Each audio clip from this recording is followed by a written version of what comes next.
How to change currency in World app. Well, it's pretty simple and a quick process, so without any further delay, let's jump right into the video.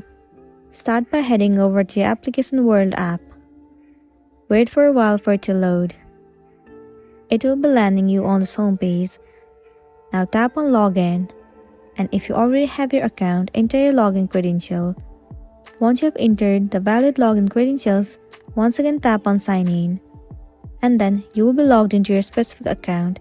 Once you have been logged in, it will land you on this home page. Once you are in the home page, tap on World ID at the bottom right corner of the screen, and then simply move into the settings. Inside settings, you will see the option of currency. Head over to currency and it will land you on this page. Tons of different currencies will be available to you. If you scroll down, you'll get to see more. Now simply select the currency that you want to set.